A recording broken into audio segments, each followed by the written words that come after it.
Musical Talk, the UK's independent musical theatre podcast at the Edinburgh Festival Fringe. And we start today with a song called The Song of Grinding Poverty from the show One Good Soul. And please note, the lyrics to this song are explicit. Another day of poverty, another day of shit. What's for breakfast? Nothing. Gravel, sand and grit. Another day of misery, another day of toil. What do they pay us? Nothing. Gravel, man, so we're the working classes and our lives are mean. We're the working classes. We're stinky and unclean. We've been shamefully exploited since we were 13. And they got the nerve to call us bitches and obscene. Another day of robbery, another day of crime. Who do we steal from the rich? Those sleazy, greasy swine. No, they're too well protected, we'll end up getting nicked. We steal from our neighbors, cause they got the lots to pick. Step into the rat shit streets of Sichuan. There's no goodness here, so we just do what we can. You see, the people here, they're living in fear, trying to get out. But deadlines they near and bosses they leer. Nothing to do but shout for a better day, a brighter day, something that's worth the cost of the way we are living, the shit we are given, and everything we have lost. Our love, our life, our hair, our care for anything good and bright. Our money, our home, everything that we own, a God that's truthful and right. Screw these gods! They just degrade us, they patronize us and don't aid us. They're omniscient and omnipotent, and yet they refuse to save us. They've come to find their special one, well, so insert all you can, cause they'll never find one good person in Sichuan. We're the working classes and our lives are mean. We're the working classes, stinking and unclean. We've been shamefully exploited since we were 13. And they've got the nerve to call us bitches and obscene. We're the working classes, we're not worth 2 cents. We're the working classes, never pay our rent. We've had no education, but we've learned to be streetwise. You were never starving, got no right to criticize. The gods want a special one, will look all they can, cause they will never find one good person in Sichuan. Hello and welcome to another edition of Musical Talk. I'm Thos and as you probably know, I'm a huge fan of the Fringe. Although, like Kojak, it's because I don't have one. Well, I've just returned from 9 glorious days in Edinburgh. It's a fine city at any time of the year, and I'd strongly recommend that you visit just to see what it's like. But there is no better time if you're a fan of musical theatre than to go during the Edinburgh Festival Fringe, which this year is celebrating its 70th anniversary. That's quite remarkable. Starting in 1947, the Fringe first came into being when a number of shows were not permitted entry to the Edinburgh International Festival, which is also celebrating its 70th anniversary, and so set up shop, as it were, in any venues they could find, thereby inventing the very first Fringe festival, which in Edinburgh is known perversely as the Edinburgh Festival Fringe, because it is the fringe of the Edinburgh Festival itself. And there endeth the history lesson. Now, the Edinburgh Festival Fringe remains to this day the biggest arts festival in the world. There is nothing bigger, there is nothing better, and there is nothing bolder. And if you like musical theatre, you are in for a treat. And so, as someone who does like musical theatre, I have just enjoyed that treat, and I would like to share some of it with you. We're going to do as we usually do here on Musical Talk, which is, over the next few weeks and months, replay some of the interviews that I conducted with various creative people up in Edinburgh about the musical theatre shows which I liked. And so every conversation or piece of music will be from a show I thought had some worth. It is, of course, a bit of a smorgasbord. There are some shows which are absolutely brilliant. There are some shows which are just average, and there are some shows which are diabolical and should have been stamped on at birth. But I'm not going to mention the latter category. I don't think it's fair to criticise a piece of work just because I don't like it. However, I will say I do think there was more quality at the festival this year. There was just a higher number of 5 or 4-star shows, and so I feel very well served. But in today's episode, I'm going to play extracts of much longer interviews and a few songs from shows which you can still see. So if you're thinking about going up to the Edinburgh Festival Fringe this year, and remember it runs until the end of the bank holiday weekend which is about to approach, now is a very good time to be thinking about what to see. And all the shows you hear about in today's programme are either 4 or 5-star shows. You'll be able to hear the longer interviews from which these extracts are culled over the course of the next few weeks and months in the usual way. But these are just tasters. And today you'll be hearing from musical directors, actors, writers and composers on subjects as wide-ranging as plot development, finding one's character, the colour of music and how to play the theremin. Plus much, much more besides. Never say that Musical Talk is not a varied programme. So, let's get the ball rolling. And I thought we'd start today with a 5-star show, which is by one of the world's greatest musical theatre writers. He needs no introduction. It's Stephen Sondheim, and his Into the Woods, one of my favourite Sondheim shows, was this year's feature presentation, if you don't mind me describing it in cinematic terms, by the Royal Conservatoire of Scotland. And it was fantastic. So let's hear a little bit of a conversation I had with the very charming James Harrison, who is one of the musical directors on the show, as we discuss synaesthesia, which is the ability to hear sound or music as colours. What has surprised you from your exploration of the score? It's interesting to me that you've already done it once before, so we can't have that many surprises. But being this up close and personal. Yeah, actually, well, as part of our final project, we have to do one piece of written work. The whole course is practical, and there's one written assessment. And I chose to do mine on Into the Woods because it was the biggest thing we were doing at the time. I didn't want to have any other distractions, so I sort of sunk into the score. There's no shortage of information on it. Exactly. Or joy to be had from it. Yeah, and I did a more sort of a analytical study of why certain things are the way that he wrote them. Oh, this is right up my street. Tell me. Yeah, so in The Last Midnight, even just the key he wrote it in F minor. There's lots of talk around sort of psychology and music, which I quite, and colours and music, which I quite like. F minor is just a bleak, dark, desolate kind of key, so when you go from that mayhem of Your Fault and it just then sits in this witchy waltz, I love the power of F minor. And then there's moments when Rapunzel, you want a t-shirt with that written on it. The power of F minor, and then when Rapunzel is singing in her tower, she's right at the top of her range in a glorious key, and there's a flute accompanying her, and the synergy of orchestration and what's actually being sung, just how they mesh together, I find really interesting. I'm fascinated by this idea of colour as well. Yeah, it's called synaesthesia.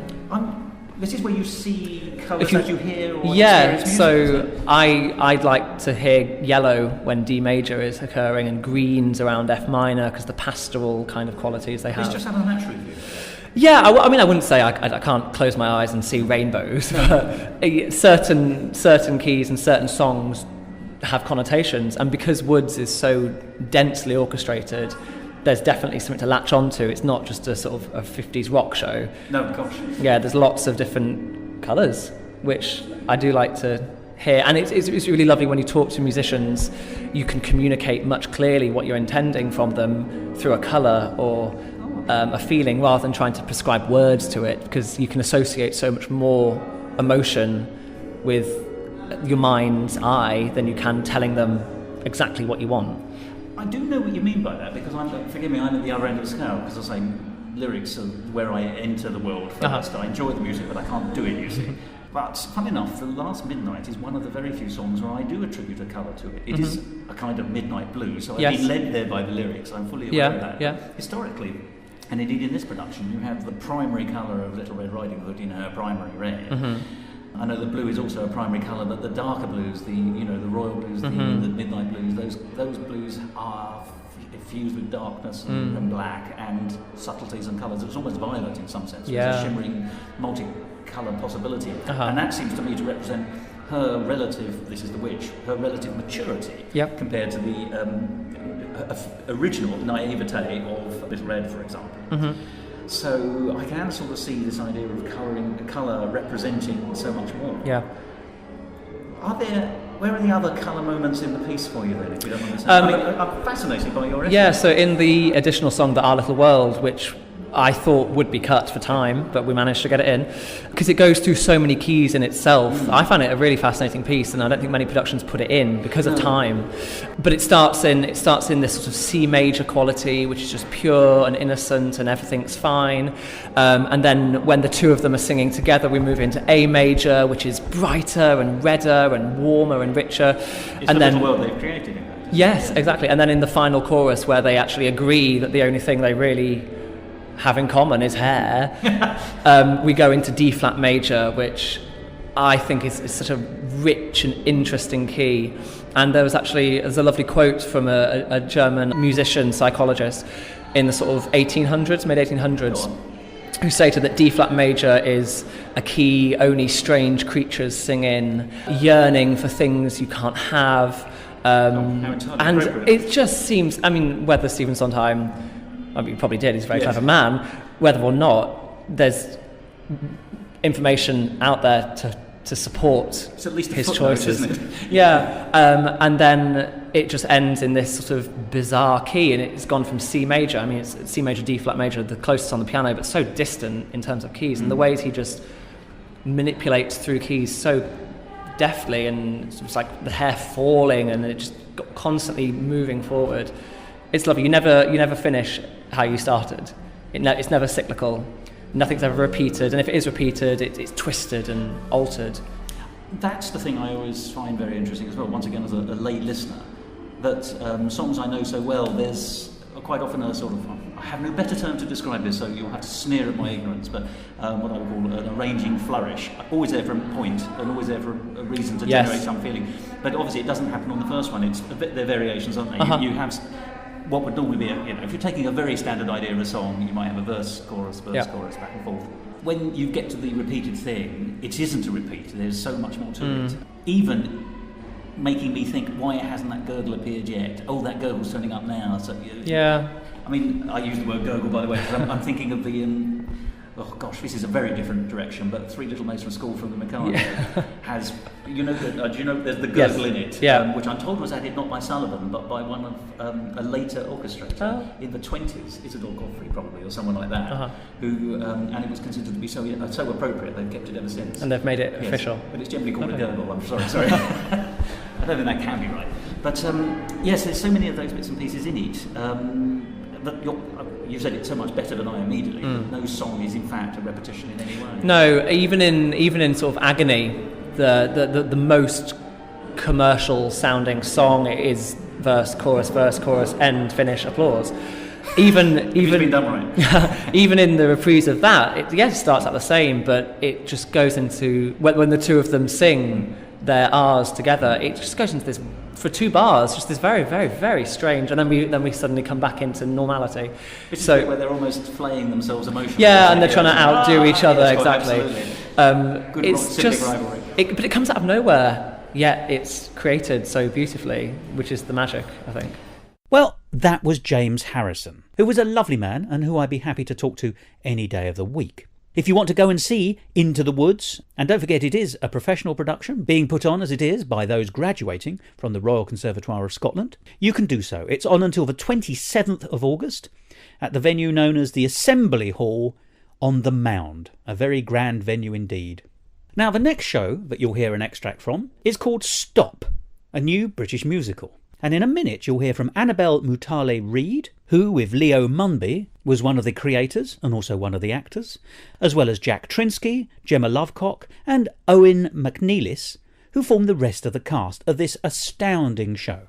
And such was the power, and I must say importance of this piece, I'm going to read you the blurb from the advertising. Stop is a new musical set at a bus stop in London.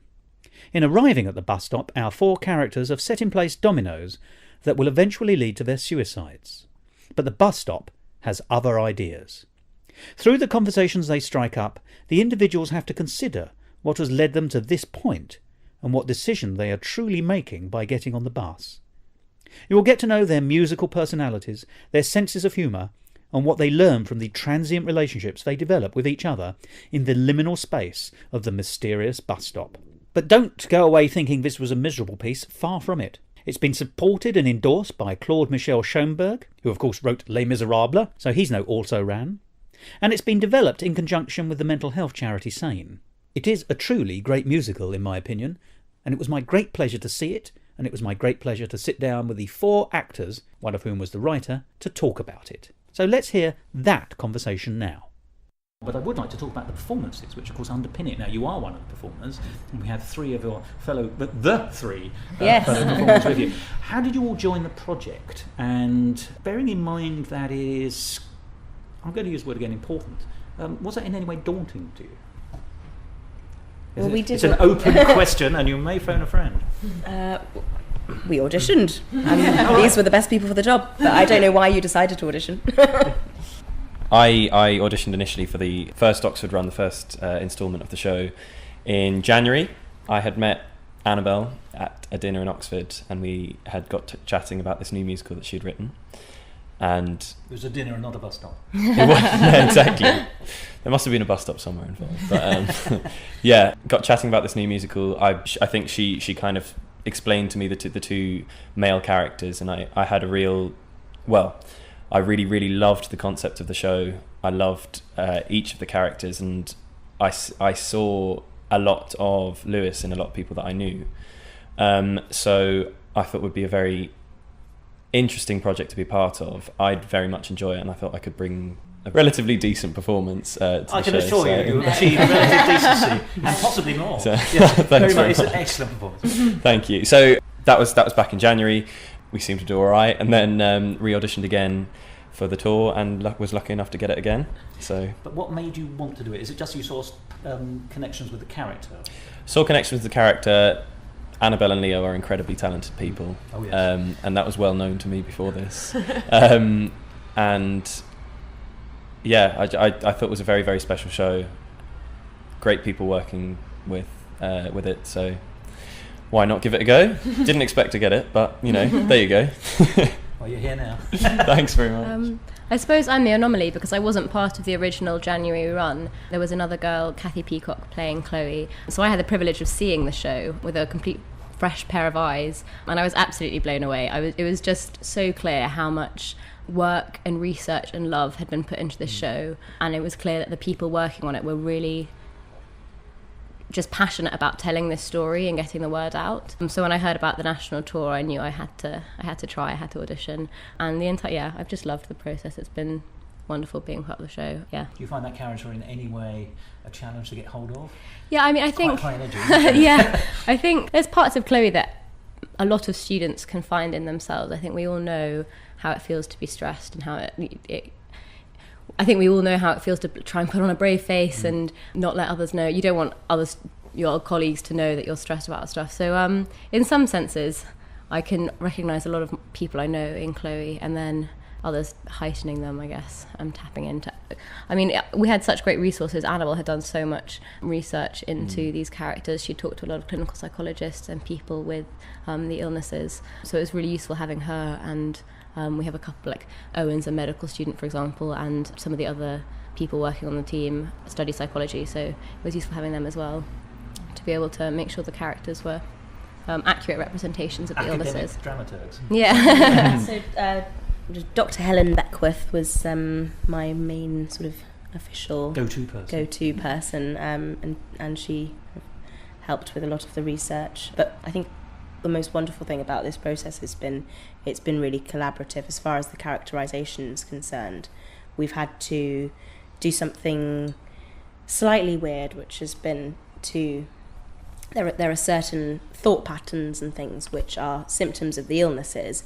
So we've had to make sure that those are being kind of presented truthfully. But as far as the people, as far as Chloe, Justin, Lewis and Martha, like developing those characters has really been a collaborative thing. There's so much that we've just all had to bring into the room. And I think a lot of what we've done in the rehearsal room has made its way into the script now.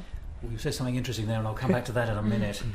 But Annabelle, Leo and I were all attending musical theatre writing workshops in late 2016 with Claude Michel Schoenberg, which is where I first came across the music and the work. And I saw it in its very early proto stages and more or less couldn't avoid getting involved because it was obviously fantastic work that I wanted to be a part of. So it's a honey trap, wasn't it? quite so.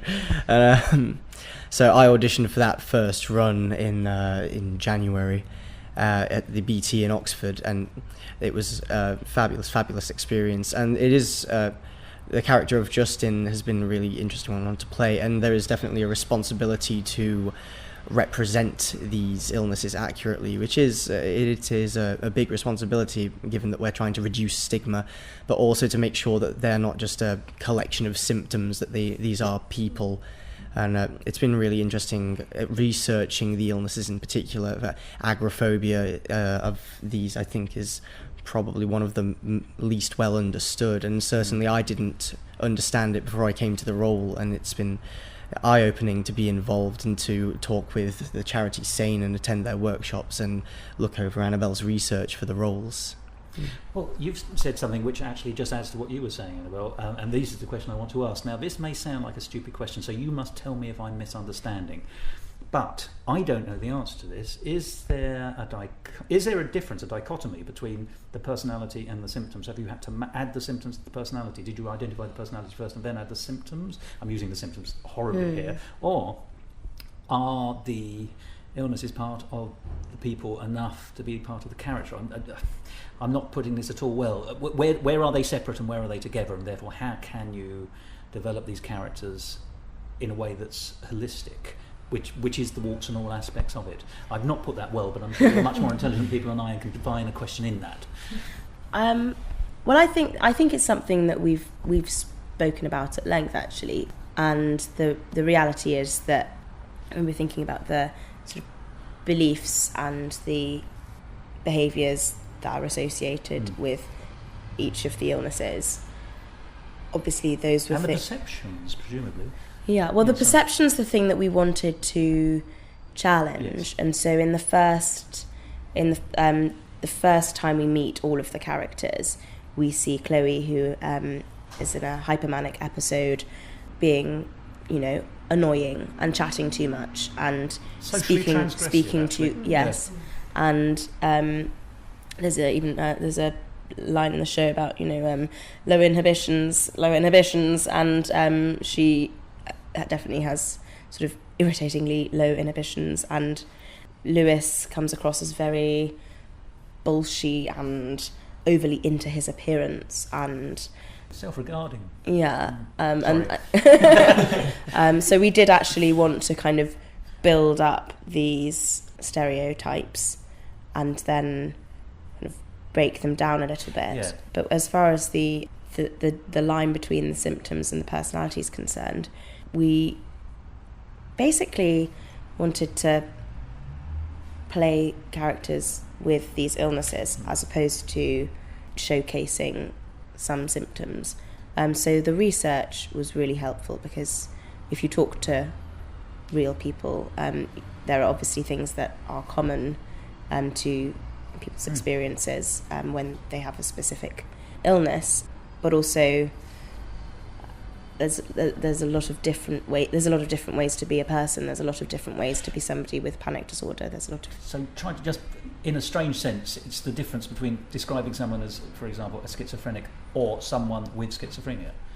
Yeah, and I think hopefully we were playing the characters that we've created are characters who, well, we see them all when they're on having a really good day.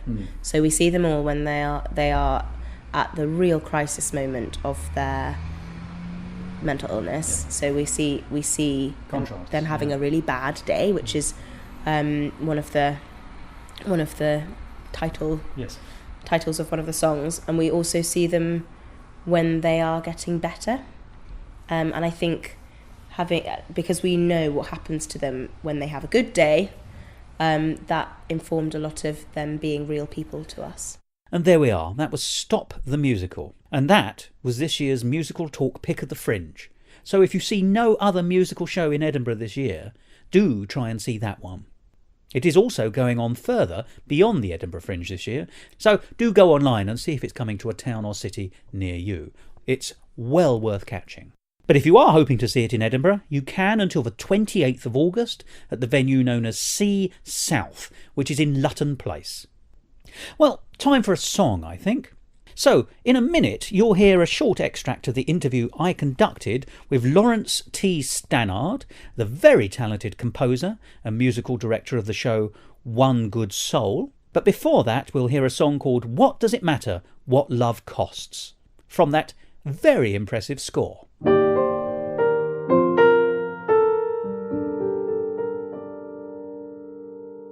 What does it matter what love costs? Why does the world think all lovers are lost? Can't I be happy and good? Isn't love better than food? I know the world will think badly of me, but in the end I just have to be free. Free to follow my heart. This is the man I love.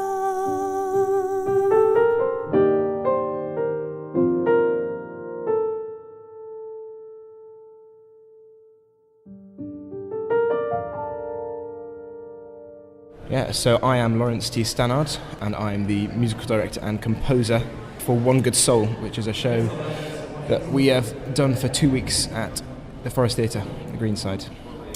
But it's an adaptation of another piece, isn't it, first of all? Yes, well, there's been a bit of a journey on it. So the writer of the script, Mr. Andrew Kyle, adapted The Good Person of Szechuan, which is the original Brecht, into a kind of a 3-hour loose play musical, which we did back in October 2016. Oh, you did the full whack? Yeah, with some songs, but that was a definite Brecht with songs, whereas this is an hour-long condensed version that is almost all sung through. I suspect the audience will thank you for that particular yes, artistic decision. It did get very long because I mean even the show that's an hour, it runs at such pace because the plot is so complex and there's so much to get through. And it is a good Brechtian piece, isn't it? I mean, essentially, for those people who don't know the story, the version we're getting at least, is the gods come down to look for a good soul, hence the title. They find one person, they believe she has potential, they give her a little reward of money, and then she sets herself up in the shop. But because she has a little bit of money, she becomes a magnet to other people whose motives may not be quite so pure. Yeah. And a lot of people try and manipulate and abuse her, and succeed. And she herself, although she has the good soul, or it certainly looks like it, she is not flawless. And I think that's where the dynamic tension of the piece lies, is that she's clearly the sympathy character, the character on which we're supposed to project ourselves, and yet she's not perfect. It's the musical score I want to talk about in a minute, but how are people sort of responding to the piece? Because it is, I mean, you say Brecht, and Brecht is famous for distance. Yeah. It's not Stanislavski, is it? The audience reaction to it here in Edinburgh has been really interesting, just because it's such a condensed show.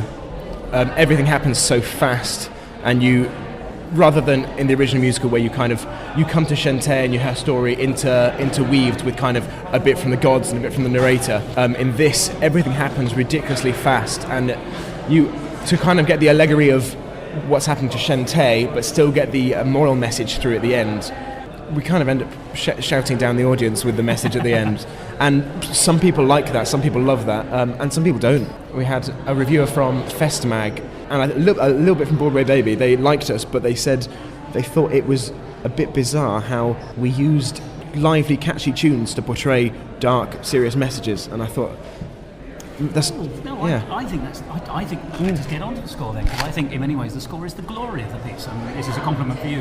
Cheers. I mean, it is, as you say, very nearly sung through, not completely. There is song after song after song, minimal dialogue, But actually, I think that goes to show that, first of all, the songs are good in the sense that they carry the story forward, and secondly, they are very catchy. But there is an element of I like the upbeat nature of it, because ultimately, you could do it as a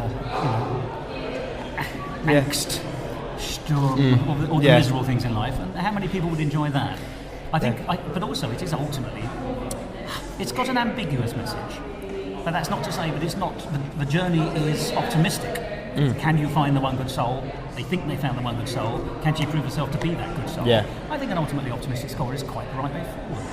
I mean, how did you approach it? Because, I mean, first of all, when did you join the project? Did you write songs for the long 3-hour version? So yeah, it was interestingly, it was a play with songs, and you would call it a musical, but there were massive scenes of long dialogue.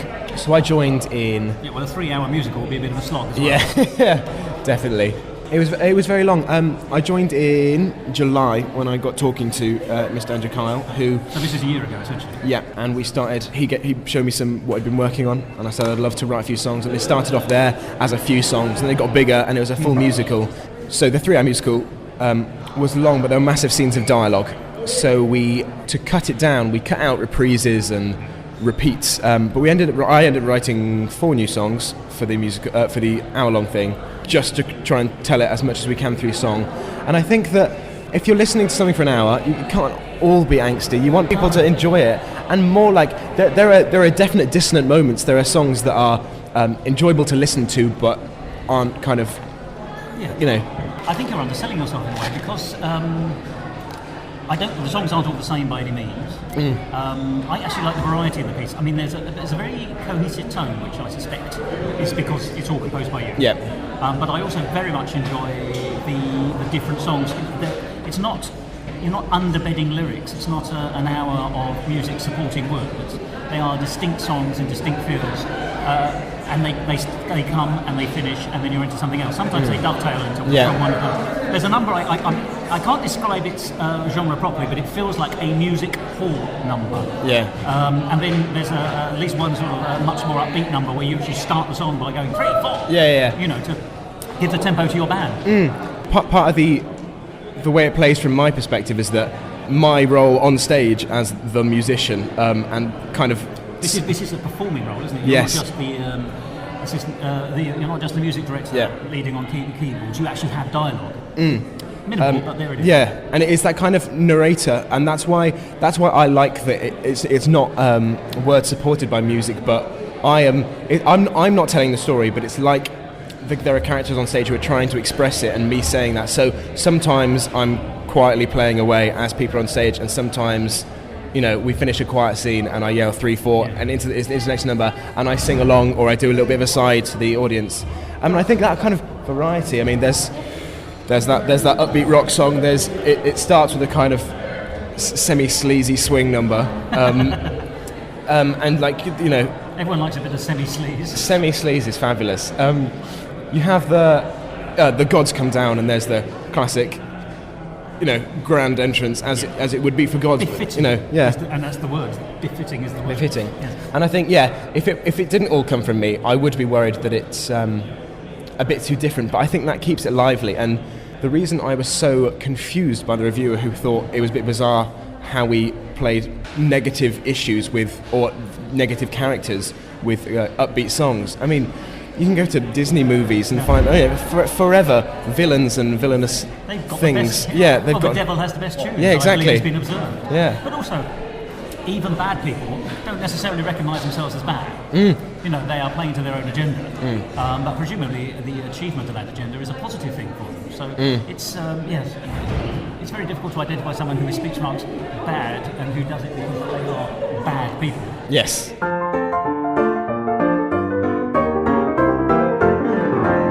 Musical talk. Well, that was Lawrence T. Stannard, composer of One Good Soul, and a man of great musical talent. I'm sure we'll hear a lot more about him in the future. If you want to go and see that show, you can. It's on until the 26th of August at the venue known as Greenside at Infirmary Street. Well, next, we're going to hear extracts of 2 very separate interviews about 2 shows which were massively different in tone and temperament, and yet explored very similar narrative themes. Both brilliantly. The first relates to the musical known as Thrill Me, which tells the story of the 1924 murder of a child in what's known to the 20th century as the Leopold and Loeb case. It has a dark subject matter, of course, but it's beautifully done and it's beautifully portrayed, and my compliments go to the two actors, from whom you'll hear in just a minute. And then after that, we'll talk about Buried, another new British musical by Tom Williams and Cordelia O'Driscoll, who I managed to sit down with to discuss the complexities and neatness of their very excellent plot. And the blurb for that show goes as follows. A dark new musical comedy, Buried, tells the story of two extraordinary people. After matching on an online dating service, this young and fun-loving couple form a unique relationship when they discover something special they have in common. They're both serial killers. So that's two shows about killers in a relationship. In a minute, as I say, we'll hear from Tom and Cordelia, the people behind Buried. But first, let's hear about Thrill Me, the Leopold and Loeb story. My name is Ellis Stackham. I'm playing Richard in Thrill Me at the Edinburgh Fringe Festival. And my name is Harry Downs, and I'm playing Nathan in Thrill Me at the Edinburgh Fringe Festival. Now, Thrill Me is based on true life circumstances, and people, I suspect, will know the story, if they know the story at all, through Alfred Hitchcock's Rope, which is another version of it, very different, but takes a similar conceit. Mm-hmm. But would one or both of you like to have a quick stab, and that may not be the right term, at describing at least the bare-bone plot for people who aren't aware of the Leopold and Loeb story? Well, yeah, it's not too dissimilar from Hitchcock's Rope. True story. In 1924, 19 and 20-year-old Richard Loeb and Nathan Leopold, they met up again after being away for a few months. They were childhood friends, and Richard is aware of Nathan's love for him and uses that to manipulate him, to get him to help him commit crimes, because Richard gets thrills out of doing those kind of things. He's got a thing for breaking rules and going against things like that. So he uses Nathan as his accomplice, and eventually things start to get out of control and they commit quite a heinous crime later on in the play. And yes, and there's two rather big twists at the end of our show. But in the true story, yeah, they essentially kidnap and murder Bobby Franks, the child, and the court case went on for days. Clarence Darrow, their lawyer, was famous for arguing against the death penalty. The death penalty, and eventually got them off. And got them a life sentence. A life sentence, which is not. Yes, But it is. But you're right. It was, of course, célèbre at the time. It still resonates now, and it does appear to have a particular draw for dramatists. This is a very dark piece for obvious reasons. How did you join the project? Because Thrill Me has been around now as a musical for a few years. You're both professional actors, so and I see that the current production in Edinburgh is using the recent advertising photographs of tour, etc., etc. It's funny, we keep making jokes about how we're not actually on the poster. On the posters, yes. And actually, if you do look at the poster, it's the same guy twice. Oh, is it? If you actually look closely, it's the same guy twice, Photoshop. I don't know why they've done it like that, but it is. And it's been him for quite a number of productions now, actually. The only time they changed it to the actual actors was when they did the tour a few years ago. I think they also did it for the transfer to the Charing Cross. Yeah. Mm-hmm. However, it's a show, therefore, with a pedigree. Oh, yes. And even if they've been foolish enough not to put you both on the posters, I'm going to pay you both the compliment of saying I rather think they should have.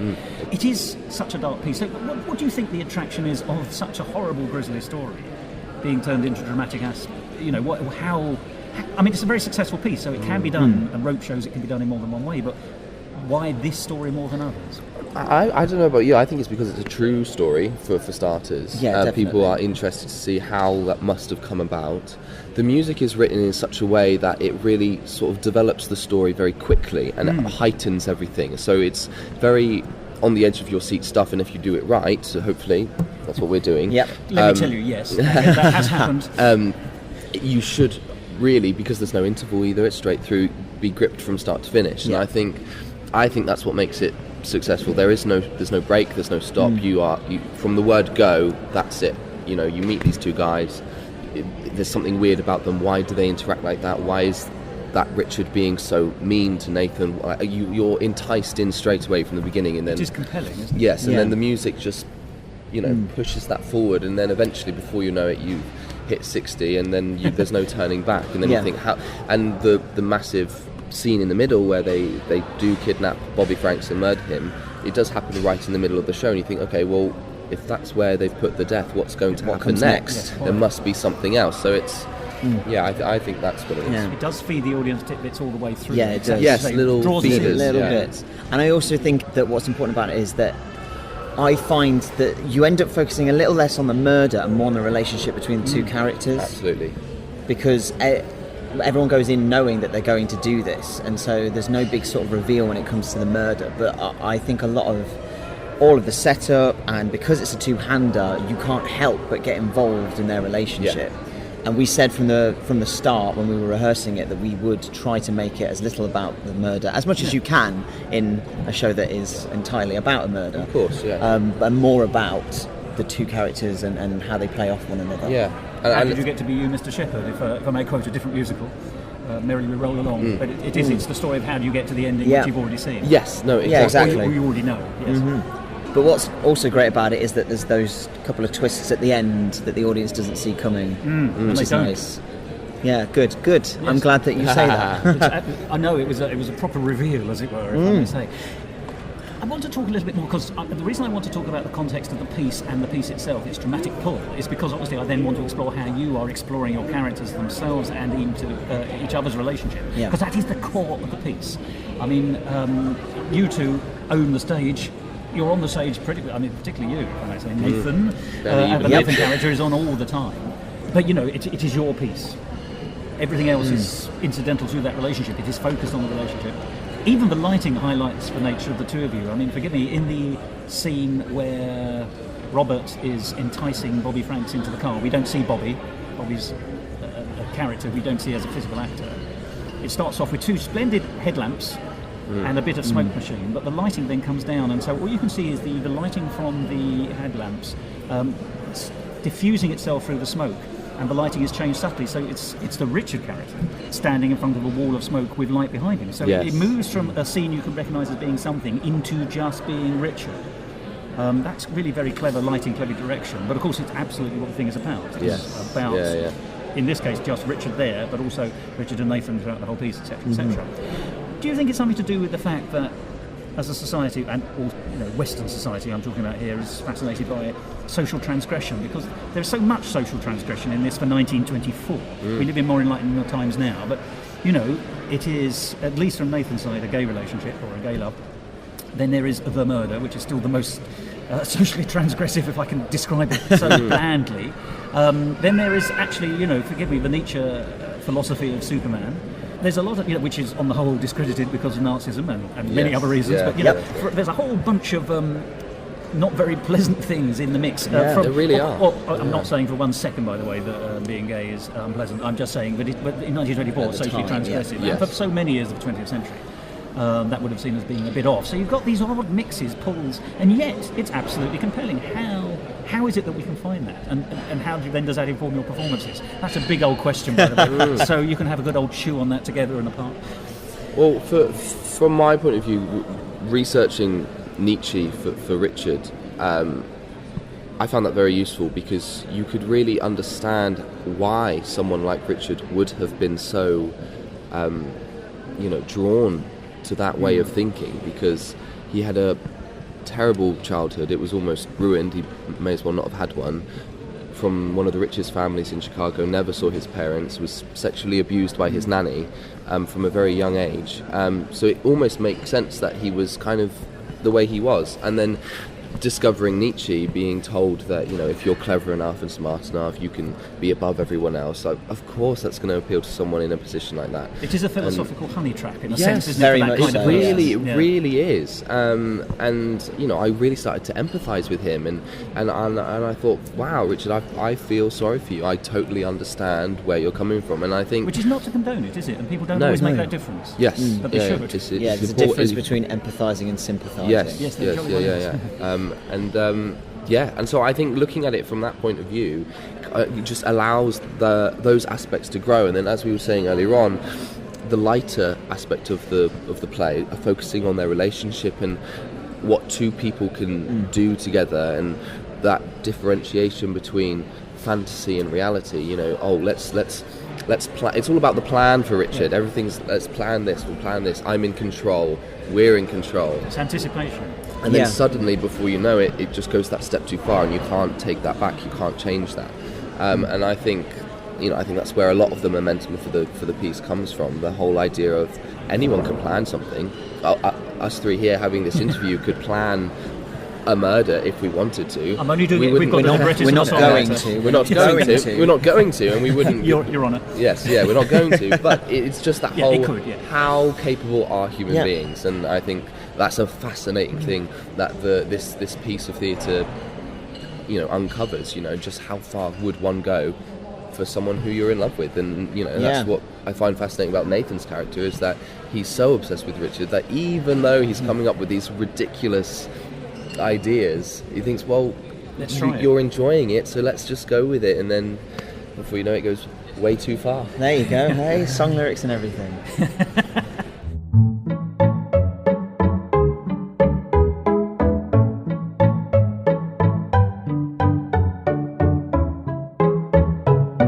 Musical talk. And then I think there's the beauty of the reveals as it goes through, and I mean at every level. Just let's analyse the very first scene, if you like. Sure. If I may, we open with a woman in a restaurant, and she's obviously waiting for a blind date, and that's a song. We, the audience, get that quite quickly, and then someone turns up, and it's her first date. And we've all been through the experience, so humanity is joining in there. There's empathy, and then you quickly see that the date's a horrible man, and she doesn't like him. And so far, that's a perfectly normal, perfectly understandable thing. And you feel her embarrassment because she's obviously trapped over dinner with someone she doesn't much like. She calls him a wanker. Let's be honest. Yeah. And he's played that way as well. I know it's just a cameo, but my word, people don't want to him. But then there's this odd thing, isn't it? We see very much that she doesn't like him. Our natural instinct is that we would want to get away as soon as possible. Thanks, but no thanks kind of an ending for that date if we were stuck in it. And oddly, she's made it plain she doesn't like him, and she puts her hand out and it's suggested that they're going to go back to bed. And suddenly the audience is wrong-footed. And that's beautiful. And there's all this kind of, we're led down a garden path and then we're veered off it. And that happens lots and lots of times. And then it happens again. There's this is a repeated sequence. The iteration works very well for narrative purposes, but also for comedy purposes as well. So this is where it works so well. Every part of it is linked brilliantly on your light and beautiful music. Thank you.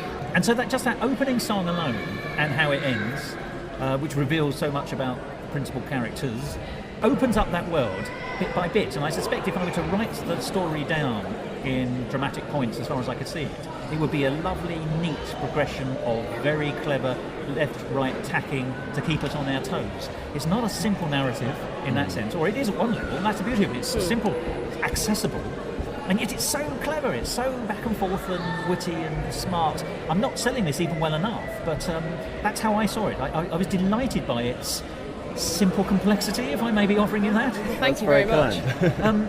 That sounds to me, however, like a lot of work. Did it feel, bearing in mind you had so much on as well, how much of this writing is innate in you, and how much is sweat, how much is inspiration, and how much is perspiration do you feel? That's good. That's really good. I suppose that a lot of it came sort of quite naturally, in that we wanted to create this story arc, and we had a point in mind when we were making it. We didn't want to push any information or answers on an audience. We just wanted to suggest questions, and we sent the script. You don't want to a passive audience. No, certainly not. Because he doesn't speak down to the audience at all. It's fantastic. Well, that is great to hear. But yeah, I mean, we had some help. We sent sort of the script to a couple of people to see what they thought, and got some feedback. I mean, for instance, Cornelia's mum, hewgely helpful with kind of just guiding and shaping the story. I think a lot of it really just sort of happened, actually. and I would say that a lot of we tried to keep a really open, kind of suggestive atmosphere amongst the cast, whether people like things, whether they don't like, what they think they could be changed, even if it's just down to how a line is composed. So it feels like a collaboration, actually, a lot of the time. We really want to hear. You've already mentioned that, and that is important, isn't it? I think Yeah. so. Yeah. Yeah, absolutely. definitely. I think the rehearsal process was helpful for that because I think the cast are all incredibly creative. And Workshopping on the spot. Almost, yeah, definitely, particularly with the movement side of it. We had our choreographer Phoebe Phillips who came in, and we did. It was very free because we didn't really have many. We had ideas what we wanted it to look like, and obviously it's not a very dancey show. It's more just like specific movement, but a lot of that was I don't think we're workshopped. talking jazz hands here, right? No, very far from it, I think. I'm glad to hear you say that. Yes, that's good. But it's a Broadchurch musical theatre. yes, exactly. Broadchurch the musical. Come and see it. But I didn't mean that Broadchurch. But I see what you're saying. yes, that could also be. That could be the second musical. That's going to be number 2. Yeah. But yeah, no, I think having a cast who was so creative, and also I think because we had to write it so quickly because we basically signed our name on the dotted line to come to Edinburgh, hadn't done anything. A well-trodden path. Yes. So we had to do it so quickly. So actually seeing it done helped us to like rework it so much because it just gives it in a whole different light and how things work. So that was really useful.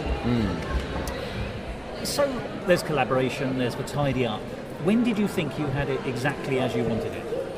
When is D-Day for you? Or when was D-Day for you? After the preview, clearly. When did you feel comfortable then? The opening night. I think so. That was the first time that the cast ever fully went through without stopping the show that it is now. Because we were over time. Yes. I think we were annoyed at the preview because we were like, oh, we really like the show. But we're 10 minutes over, so this can't be the show. And then once we managed to rework it, and when we finally did a read-through and got under an hour, we were just like, everyone was just so like over the moon because it had taken so long. Yeah, so we got it then, but then we hadn't properly rehearsed it really. So it was the real moment was I think the first show when it came together and the audience really liked it. It was like, oh my god, like thank God. But then what I would say is that we're hoping to do a tour. I wanted to ask, where's it going? Yeah, I mean, I would like to change it further. I think we've got a really good thing going, and I'm really happy with it. But I think there are parts that we had to cut out to keep it under time that I still think would add something nice to the show. I mean, we're not talking, another hour. No. Maybe another 10 minutes or 15 at the most. But I think just a bit of breathing time, perhaps. Yeah, I think so. Because it has to be pacey in Edinburgh, but that's lovely. But there are other ways of doing it. Absolutely. And I think, the show wouldn't suffer from having a moment where the audience can relax slightly because it is so rapid. But I think the final version is yet to come.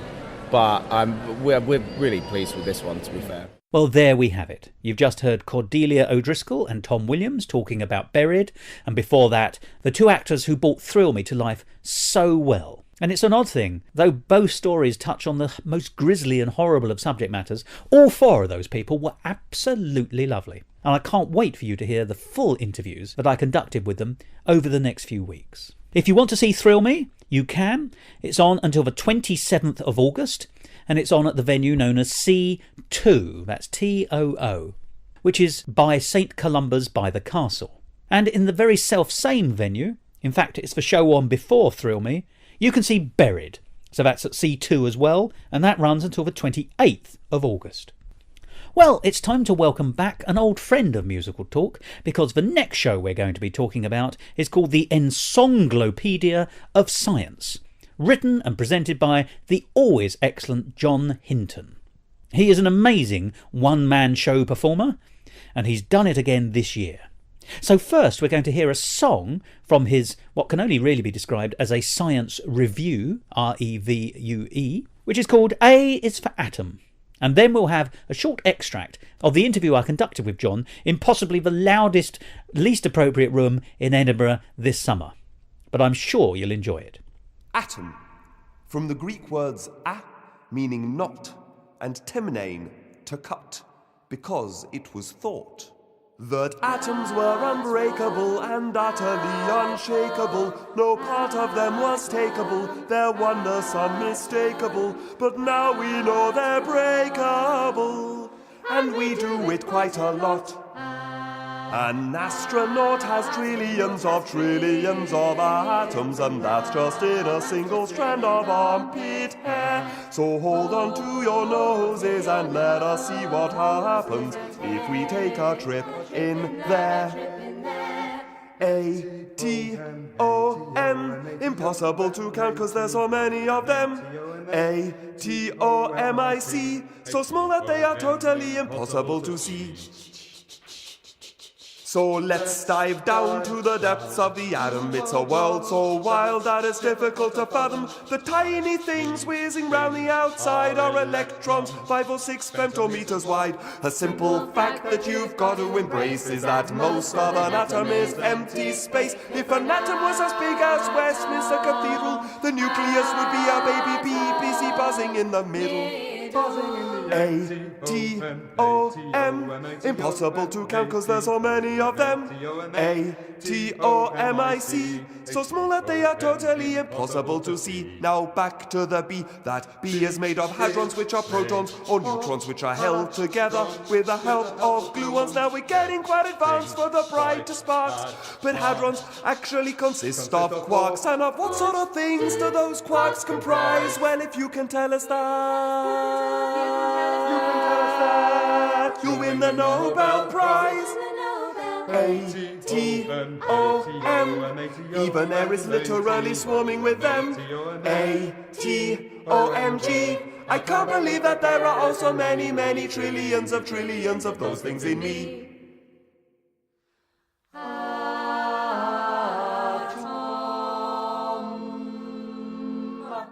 John, I have to say, it's my great pleasure to see you repeatedly here on the Fringe. Yes. And this year you have, if anything, sort of surpassed yourself. Oh, but thank you.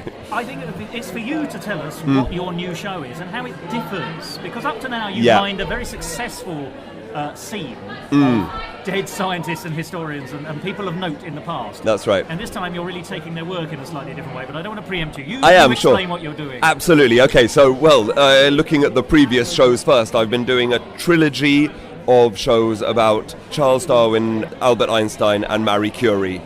That started 2009, so I've been doing them for 8 years now and touring that trilogy. And along the way, I've discovered lots of interesting things in science that I haven't quite managed to fit into a show yet. So that was kind of the genesis of this show. I wanted to find a way of talking about all of the other things I've learnt along the way, because I've kind of rediscovered science since doing these shows. I remember you telling me that the last time we spoke, which I think was a couple of years ago. Yes, it would have been. You were saying exactly that thing, but actually that it sort of reawakened the educator in you in a strange way. Yes, absolutely. I loved science at school, but you have to make options. You have to make decisions when you're going through education, and I chose drama instead of science, and the arts over the more learned subjects. Differently learned subjects. Yeah, well, indeed, absolutely, and they're regarded as such. Strangely, maybe. Who knows? Anyway, that's a big discussion about the value of the arts, obviously. But since researching these scientists, I've become absolutely fascinated by so many different areas of science. And what I've found in this show is a way of uniting all those other strands into one. Well, I can't really call it a narrative. It's not really a narrative. It's a scientific review. It's a review. Yes, it's a collection. Yeah, it's a nerd's collection of facts about science that I put into song. But the thing you used the word nerd there, but I think we need to clarify that slightly. A nerd is merely a pejorative sense for someone who's really enthusiastic. Yes. And enthusiasm, I think, is very much at the cornerstone of your performances. Yes, absolutely. Yeah. I am definitely enthusiastic, and I hope I've got a bit of knowledge to back that up as well. And what you do, in previous shows, people have said, the Einstein show was so much more than the story of Einstein, wasn't it? It was you were explaining some of his special and his, you know this better than I, but his general theories of relativity and ways of engaging with an audience, as well as in some way illuminating his, at least, character. Yes, I did a lot of audience experiments, shall we say. Yes, I used the audience to show various aspects of his theories, exactly, which is a great way of doing it. And so in some senses, this show is the one that tonally feels more like that one than perhaps the Curie and the Darwin one. Okay, because I'm of the also experiments using and engaging the audience in yes, that yes, sense. fine, Which yes, is not absolutely. To say you didn't do it in the others, but Yep. that one was so profoundly engaging through experiment, or at least explanation of experiment. That's what I found so fascinating about that one and today. Yes. But I want to say, I think this is, I mean, what you're saying is absolutely true, but I don't want anyone to go away with the idea that this is a series of offcuts, because it certainly isn't that. It's, It's a cohesive show, which is entertaining from first to last, but also fascinating. What I like about it is, well, the conceit, isn't it, if I may explain it, is it's the A to Z of science in a way, or at least there are 26 different subjects from science. Yes. For which you have written a song for each. Yes. So you have a song for something beginning with A, a song beginning with something with B, and then you have given yourself the extra challenge. The almost impossible task, Well, yes. I think that's for you to tell me. Right, yes. Of either singing each song either in a style that begins with the same letter, or using an instrument that begins with the same letter. Yes, absolutely. So how did that idea come to be? I mean, at what stage did you think? Yes, why on earth? Yeah, well, exactly. It's a little bit too simple. You know, I have to give myself the tighter the parameters that I give myself, bizarrely, the freer I can then be. I mean, that's part of it, and also it forces me to push myself in lots of other ways as well. Because then, I've been a songwriter for years, for decades, and I'd say there's probably a style of music that I've developed over that time, a genre of music that is a little bit John, right? And so if I'm going to write a whole raft of new songs about science and avoid them all being just versions of each other, I have to set myself a very strict rule to do that, and all the better to make that rule very clear to the audience as well, and so that they can play a game, exactly, so that they can they can be part of the show as well, and that does engage people a lot more as well. I've found. We have a little check sheet that we as the audience can tick off with some rather splendid pencils, I should say. Yes, I do give away a free pencil at my show. Yes. Well, I think I've got yours, which fantastic. If you need it back. No. We've got a few thousand of those. Don't worry. My dress copy. I've only got the one. Yeah. But I think that's fantastic. And it's interesting, actually, that thing you say about creativity, because I've had this discussion with other people. They say a blank piece of paper is almost impossible to work with, but the moment you've made a decision about what it's going to be about, or start putting some lines or borders or parameters, actually it's much more free in process. Yes. Did you find that? Yes, absolutely. I totally find that. I mean, I find that with running workshops, in drama workshops as well, with kids, that actually the tighter the rules you give them for an exercise, the more freeing it could be. It's true for improvisation shows as well. If you just say to someone, okay, improvise, what on earth are they going to do? About what? And and that it usually ends up not being very interesting. But if you are very very particular, it's got to be in a certain location. The people have got to have certain characteristics. You've got to get a certain line in at some point. You've got to mention this word. Then suddenly it becomes a lot more interesting. It becomes a game.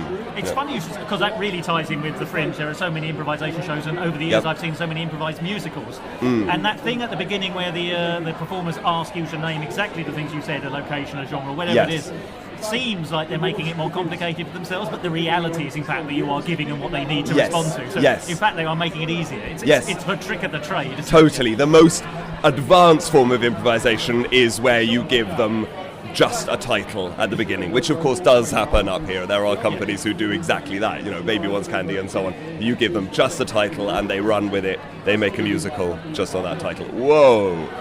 Yeah. There we are. That was John Hinton, who just goes from strength to strength as far as I'm concerned. If you want to see the encyclopedia of science, go along to the venue called Gilded Balloon at the Museum, which is directly opposite the Pleasance Dome on the Lothian Road. And it's running until the 27th of August. And like a lot of the shows we're going to be talking about today, it's going to be performed elsewhere in the country once the Edinburgh Festival Fringe has come to its conclusion, so do go online to see if you can find if it's coming to a place near you. And now for a very different kind of show. This one's called Prom Queen. and it's spelt Kween. This was a show that ended up getting a very high profile, discussing some very up-to-the-minute matters in the lightest, happiest, jolliest way possible. This show is a hoot, and the atmosphere on the day that I went to see it in the auditorium was amazingly buoyant. So I sat down with one of its authors, who also appears as the beautiful but not very nice character Lexi, the actress Rebecca Humphries. And in this extract of that conversation, you'll hear how she picked the project. I love the Fringe, and I'm really passionate about new writing at the Fringe, and actually new musical You're the best theatre. kind of person, because so am I. You see, reflecting glory. Very I like good. that. They're my favourites. Yes. But I am especially keen on new musical theatre at the Fringe, and actually I did a show in 2014 here that was a musical comedy, so it was stand-up and just me and Joe, who wrote the music for the show. We did a show about Disney, and it really landed, and it went great here. And it goes back to what we were saying about the Queen and the KW. I've got a slight head for Edinburgh marketing, if I do say so myself. and so that went so well, and we won an award for it, a musical comedy award for it. And ever since then, we've been hoping to emulate that success, or actually that sort of passion for a project. And we've had ideas for musicals, and we've had sort of thoughts the pair of us have independently considered, but nothing has really landed. And it was only last year when we saw this article that we thought, actually that feels like the right time and the right project. And you know, I'm an actress, I'm not just a writer and let's say just that's a humongous, fantastic job in its own right. This is a wide portfolio you're offering me here. That's right, yeah. I'm an actress that doesn't do musical theatre. I do very serious, very dark plays most of the time, and Jo is also, she's part of the band for an American in Paris in the West End at the moment. So she's got a full-time job, you know, and I was working at the Royal Shakespeare Company earlier on this year, and so our paths rarely cross, and we rarely have time together. So we knew that we had to write something that felt immediate, and that felt like it was a news story that we had to get out in a very short space of time. So having a deadline of the Edinburgh Fringe the following year worked out fantastically for us. There's nothing like an approaching deadline to get one to knuckle down. Oh, absolutely. I mean, I can't work unless I've got a deadline, to be honest. I mean, as a self-employed person, things just sort of fly off into the ether unless you're locked down into something. And having the Vault Festival earlier on this year, which is where we did our rehearsal and development process there. Some workshopping. That's right, yes, but for the public. And then having Edinburgh after that was the best thing that could have happened, really, because here we are, and it got made, and it's going well, and that's that, really. Well, it looks to me to be a sellout. It certainly was last night when I went to see it. It has been a sellout, yes. You know, what more can one hope for at the Edinburgh Fringe? Well, quite exactly, yeah. We were very lucky, and our audiences have been really up for it, and they've just been fantastic, actually. So let's talk then about the creative writing process within the parameters of the timescales. It's interesting that you were heading towards the Vault Festival, so you knew that, but also the fact that the two of you have careers in your own right. How do you write? I don't mean it's the age-old question, is it lyrics or songs or anything like that? I think things have all moved on rather from there. It's not Gilbert and Sullivan anymore, but you don't even need to be in the room anymore. You can do everything without even physically meeting. So how is your favoured way of working with your creative partner, Jo? Well, it's funny you should say that. Actually, it turns out that I'm quite old-fashioned in that sense, because we always are together. I write the lyrics and the melody sort of on my own. I can't write lyrics without knowing exactly how the tune's going to fit, and you know, and I tend to get earworms, you know, so I'll know how a tune goes. Yeah, exactly. So I will write a song in lyrical terms, and then Jo will come and we'll get together, and she will underscore it and write this amazing music that supports it. And sets your ideas in a way. Yes, absolutely, and she's a great person to have, because I'm not, believe it or not, a very musical person, and no, not at all. Like I love musical theatre, and it's hugely influential on me when I was growing up. But I wouldn't know a crotchet from a minim. So you're talking technically. Technically, yes. Because obviously you've got an ear for being able to create a melody. Yes, it's just have. Not, well, fine, forgive me, Lionel Bart and Irving Berlin were pretty much musically illiterate in the sense of being able to write this stuff down. Oh, I didn't know that. I'm in good company then. Oh, tremendously. I mean, Irving Berlin had a piano where it had a gear stick on it so that he could go from major to minor. He couldn't actually play on the different coloured notes. And Lionel Bart used to record melodies on a dictaphone and then send it off to his arranger, who would then set and write and notate and do all the work. Well, actually, in which case, it's not unlike us. You know, I'll be walking around with my iPhone, and then suddenly I'll just go da da da da da da da. which ended up being I Deserve to Be Prom Queen, which was the first one. And suddenly I would realise sort of how it all worked and I knew where a key change should be, but I wouldn't exactly know what that sounded like. But it's just, and the thing about Prom Queen as well is that actually it's, I mean, you've seen it, but for anyone who hasn't, it's Fools. Quite, yes. It's a parody musical, and it's a trope. Everyone in it is a trope character, apart from the non-binary character who is much closer to us, which is deliberate. It's not defining someone who is part of the LGBTQI community as different or special in any way. It's the everyman character, actually, isn't it? Exactly. Yeah, And that's the point. But also the plot of the musicals and the order of the songs within the musical is also a trope. It starts with a big production number.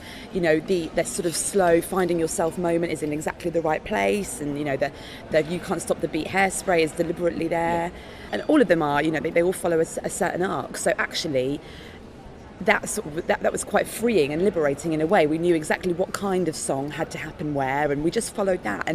And for the people who are big musical theatre fans, it's a sort of, it's a treat for them because they kind of know what to expect next. The profile of the score is a familiar, well-travelled road. Exactly, and deliberately so. And we sort of celebrate that and enjoy the tongue-in-cheek parody aspect of that. So, I mean, it's interesting you used the word sort of parody and pastiche, because funnily enough, well, here's a question, if you're following the tropes of a musical and you're writing new music, how far are you from being actually writing an original musical rather than a pastiche of an original musical? Good question.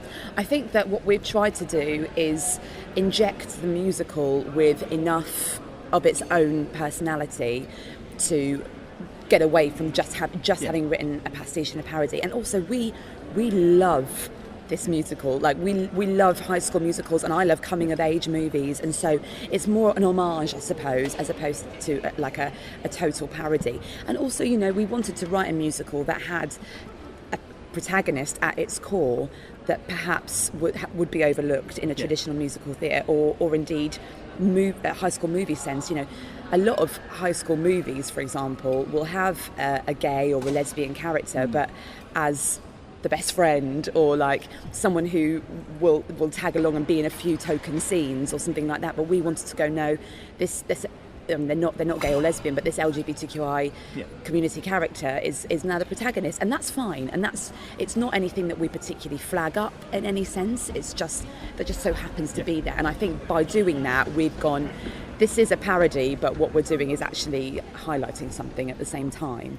You are quite right about the gay character having a subsidiary role, should we say. I think that's the broadest. I'm using gay as a broad shorthand here for not we, in the broadest societal sense, if that could be described to us. But let's go back to the daddy of the High School Musicals, which is High School Musical, obviously. Yes, I mean, let's face it, it does what it says on the tin. Exactly. And there's Ryan and Sharpay, and so the gay character is an adjunct to the villain of the piece in a strange sense. So you're right, and it's comic relief, let's be brutal. Yes, often the ways, and that isn't the case here. No. With our central character. No, deliberately. In fact, the comic relief comes from all of the huge stereotypes of other parts, and that's also very deliberate, as I slightly touched on before. But every character in it is a stereotype.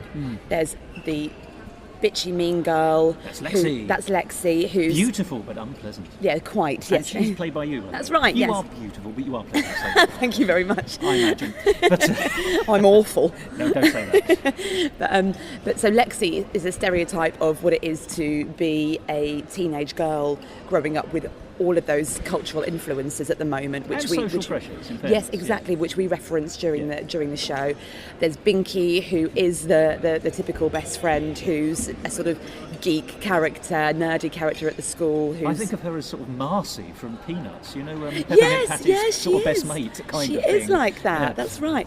And then we've got the American dad, who is everything that sort of sums up everything that's sort of wrong with America at the moment. But he's just dumb. It's not an angry character. It's just someone who's really influenced by all of this stuff that's happening in America at the moment. He's our sort of political It's unthinking, edge. I think, is what you're suggesting. Unthinking.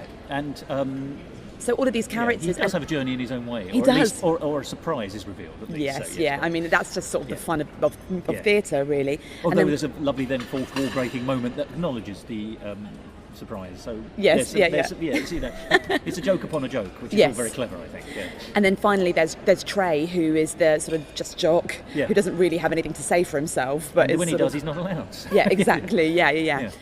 And that was Rebecca Humphries. If you want to go and see Prom Queen, remember it's Kween if you're looking for it online. You can see it at the Underbelly in Cowgate until the 27th of August. And now it's time for the very last extract of an interview in today's programme. I should say I conducted many more interviews whilst I was in Edinburgh this year, but many of the shows that I was discussing have already closed. Not every show runs for the full 3.5 weeks, so there'll be a lot more to hear in future episodes of Musical Talk. But this is a show that you can still see, and it features another old friend of this programme, Lawrence Owen. Lawrence is the man behind the impeccable Cinemusicals and Cinemusicals High that I've enjoyed so much in the last couple of years. The man has amazing talents, and this year took us in a new direction, which was equally mesmerising, because he gave us a very, very British adaptation of H.G. Wells's The Time Machine. So first of all, we'll hear a song from his version of The Time Machine called Stuff and Nonsense, and then after that we'll hear a short extract of the conversation I conducted with Lawrence and his wife, Lindsay Sharman, who appears in the show with him, on what I think is possibly one of the happiest conversations I've had at the Fringe for many years, where we discussed the theremin, that most ethereal and electronic instrument, and also the art of the Foley artist, the person who makes live sound effects in a radio programme. So, let's hear that song, and then hear Lawrence and Lindsay talking about The Time Machine. I can't believe I have shut Gentlemen, please, I don't want to be here either. Who wants to waste their time with stuff and nonsense? Some preposterous story about time travel. Mr. Editor, do you believe he's built a time machine like he says he has? No, it's probably a load of old cobblers. But whether it's real or not, I smell a story. And as the editor of the Woking Examiner, it's my job to give my readers a ripping yarn. Well, the science behind it is theoretically possible. I don't care about science because my readers don't. People are tired of experts. They want to read about people, heroes and villains, not particles and farticles and what have you. So, I need to find out what kind of a man this so-called time traveller really is. And you're all going to tell me before he gets here. Gentlemen, please calm down, one at a time. You, what's your name? It's Philby, sir. Philby, eh? So, how do you know our host? Tell me everything. Well, sir, it all happened in this very room. Mine is a terrible story, make your blood run cold it will. 'Twas a year ago on a stormy night, when the hour was late and the moon was bright, our host extended me an invitation to be on the Vale. He called me round because he knew that I believe in ghosts and stuff. And on the table where we sat, the Ouija board was laid out flat, and I hoped that we might contact my sweet Harriet, my one and only love. My dear departed Harriet. She was the prettiest horse that ever pulled an hansom cab. He chanted incantations, then I heard a sound I knew. The eerie clop, clop, clopping of four ghostly little hooves. The glass moved on the Ouija board, the name was crystal clear. Harriet. And then the spectral vision of my Harriet appeared. Then all the lights came on, our host stood up and said, "Game's up. My gullible friend, I'll drop the act. There are no ghosts and that's a fact. The things you can do with a mirror or two, some magnets and a couple of coconuts." He told me it was stuff and nonsense, load of bloody nonsense. I've never heard such balderdash. Bilge and blarney, positively balmy. Stuff and nonsense, simple as that. Fascinating. Thank you, Mr. Trilby. Philby, sir. Whatever. What about you, Mr. Psychologist? Give us the scoop. When I first met our host, he paced about and agonized. While fingering his test tubes, he sucked big cigars and said to me he thought an awful lot about his mother. Which is no surprise. "You must think about the future, son," she drilled into his head. She pushed him to prepare himself till he could think of nothing else. He said, I'm tired of waiting for the future, so I'll travel there instead. Very literal man, it would seem. I tried to tell him that her words were purely metaphorical, but still he seemed to treat her like some kind of Delphic oracle. I said, I don't believe your mother means for you to build an actual time machine.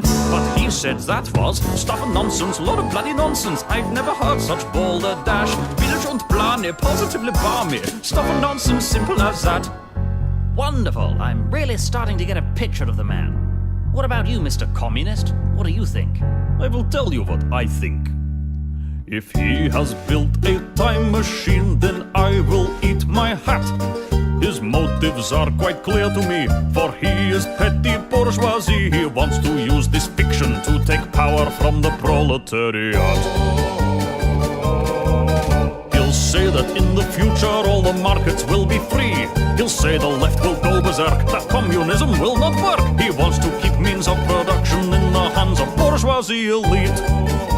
He'll say that he was guided by his conscience, but that is, how you say, Stuff and nonsense? Exactly, stuff and nonsense, lot of bloody nonsense. I've never heard such balderdash. Bilge und Plane, positively barmy. Stuff and nonsense, simple as that. I have it! A sensational portrait of this so-called time traveller.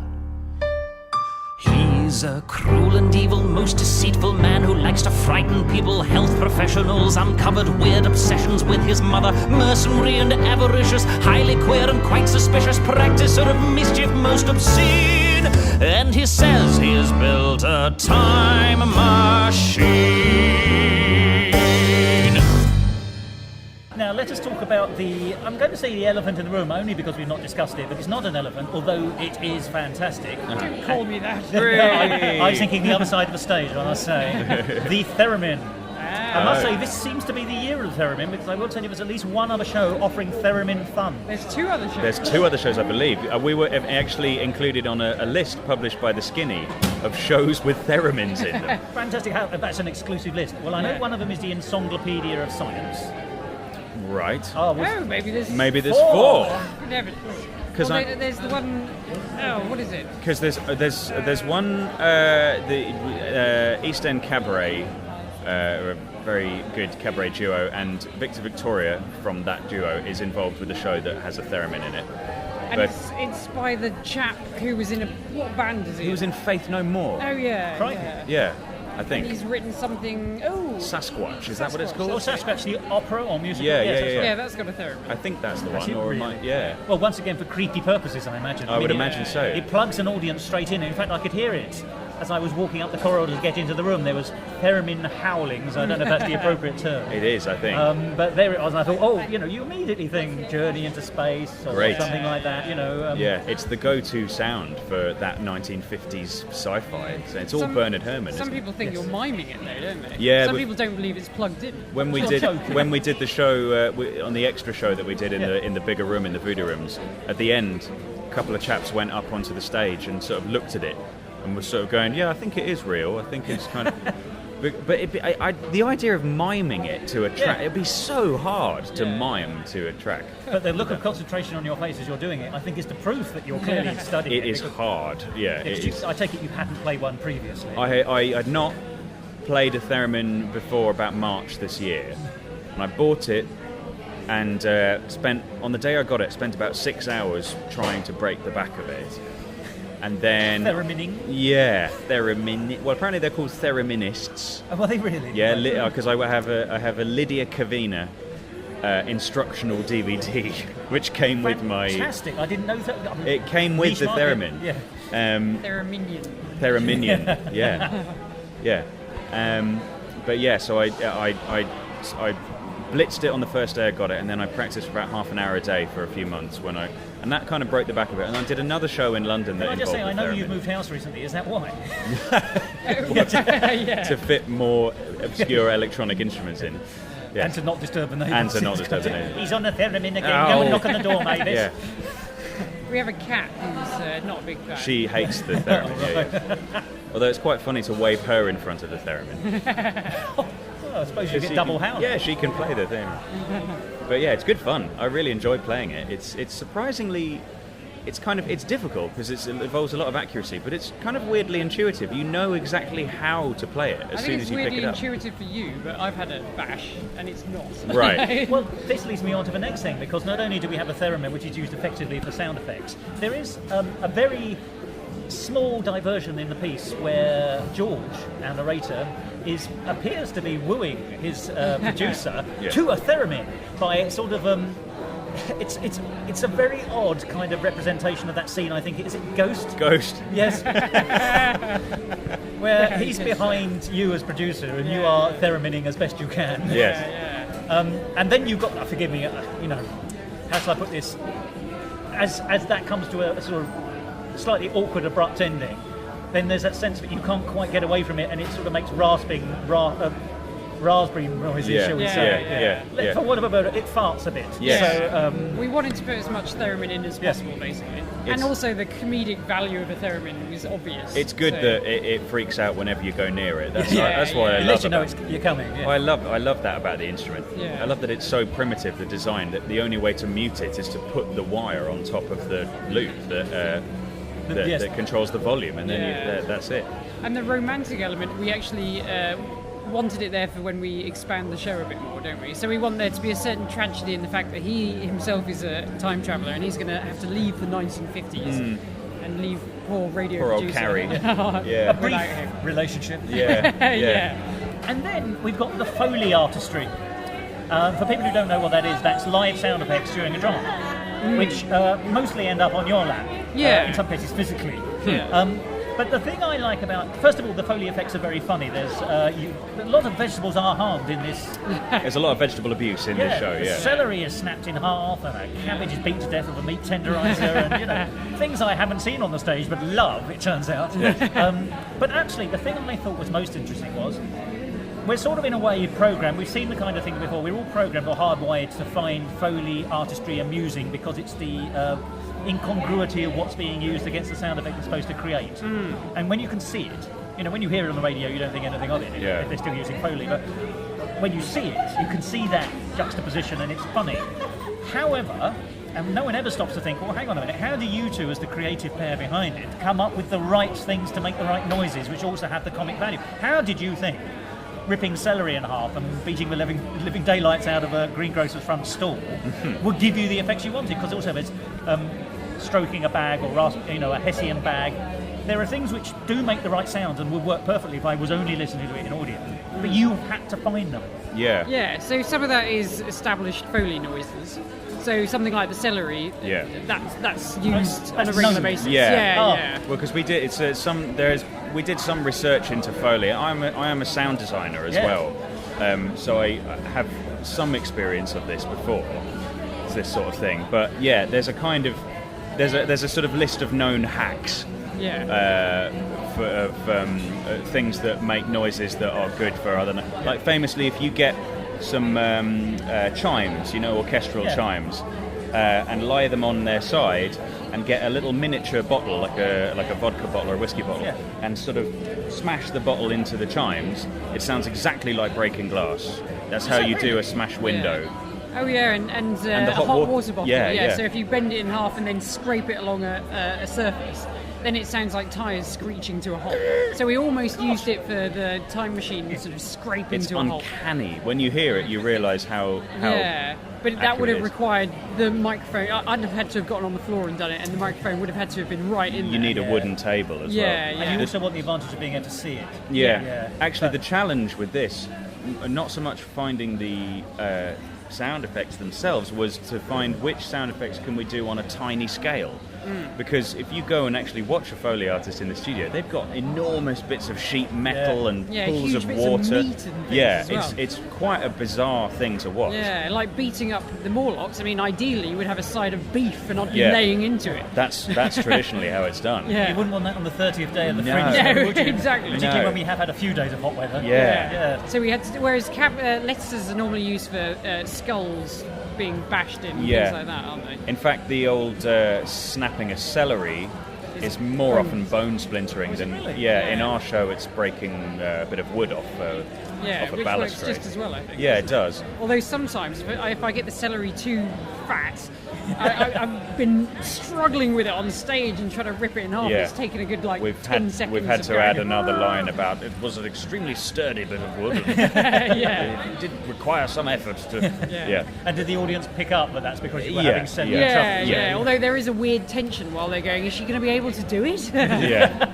So I've had to prune the celery recently. I think to make we've sure got I we've can got actually better manage at judging what is the correct thickness of celery to snap effectively. These are really useful things for your CV. You do Definitely. Yeah. Some of it, though, we just came up with ourselves, like the scratching of the bag and everything. Because after a while, when you're looking for Foley noises, you start looking at everything and thinking, I wonder what noise that'd make. Yeah. If we were like walking around hardware stores and going, oh, we could use this. Steel wool for rustling trees and bushes and stuff. Yeah, with a bit of paper. Yeah. That works nicely. And the one of the ones I like is the two tiles that make the sound of the door. Slabs moving. Yeah, kind of metal Indiana Jones style slab moving around. Yeah, because that was quite hard. Because the trouble is, small things sound small a lot of the time. So we wanted it to sound like a giant Bit of boulder or something. Yeah, thing coming across. But everything we were trying just sounded so tiny. So luckily we came across the ceramic tiles, and that seemed to work the best. Yeah. Well, there we are. Lindsay Sharman and Lawrence Owen talking about Theremins, Foley artistry, and of course their fantastic version of The Time Machine. It really is well worth seeing. Such has been the demand for this show that extra shows have been put on, but you can see it in Edinburgh until the 27th of August at the Voodoo Rooms. And what an amazingly brilliant show it is. Remember, all the shows I've discussed today are still available to be seen in Edinburgh as this episode is published. So if you get the chance, please do go and see them. And there's plenty more up there besides. And they're all 4- and 5-star shows, and in many, many cases they are going on to other venues after the Fringe has concluded, either immediately or later in the year. So please, if you get a chance, do go online and look up further details. It might be that they're coming to a venue near you. And if they are, go and see them. Well, that concludes this episode of Musical Talk. All I can say is that this has been my 11th Edinburgh Festival Fringe, which is 11 out of the 70 that there have been since the Festival Fringe started in 1947. It is a great tradition. It's one I hope goes on for eternity rather than for an eternity, which has a very different connotation. And I hope that it's somewhere that one day you'll get a chance to go if you haven't already. It really is worth it. And don't forget, over the next few weeks and months, you'll be able to hear much longer versions of the interviews that I played extracts from today, plus many others. And there'll be more musical options as well, so you can hear some of the songs. But for today, I've got nothing further to say, but thank you for listening.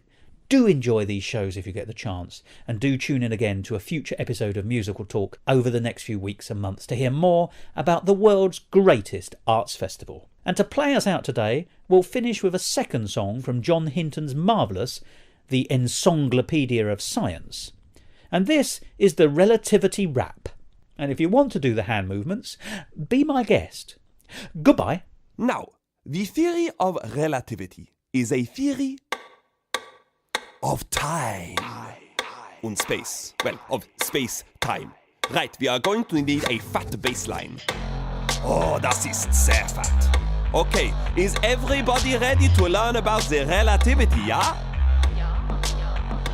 Ja, you'd better come prepared. This is MC Squared, here to tell you that relativity need not make you scared. Ich bin the crazy head rapper who's there to declare that the E is the M to the C to the square. This is energy mass equivalence. There's no ambivalence. It's a theory that has been confirmed by all available evidence. I'll set the world aflame with my outrageous claim. There is no such thing as a fixed reference frame. I'm gonna give reality a brand new face. Gonna communicate my case, gonna prove it to be true. I'm gonna lay before you a theory of space. And it's about time too. Now, there are two theories of relativity. Here is the first one.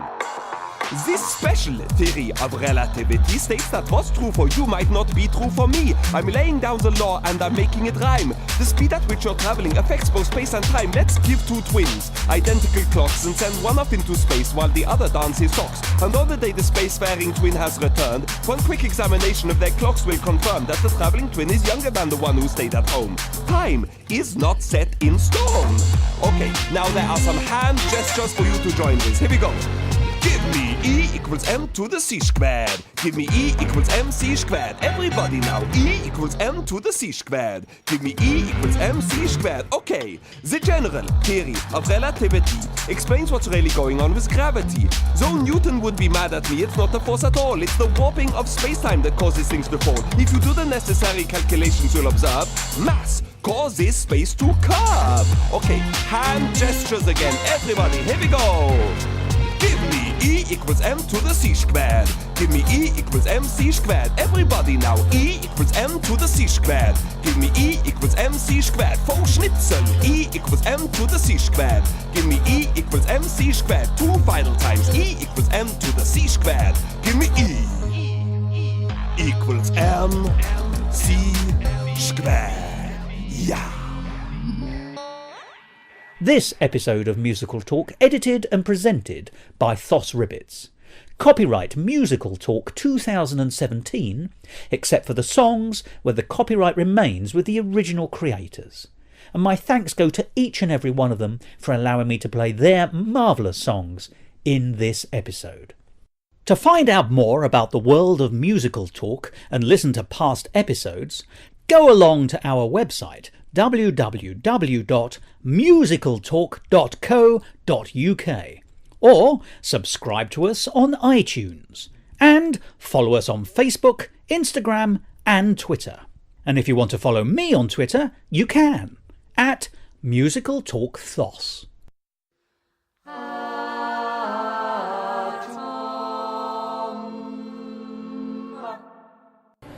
For this Edinburgh version,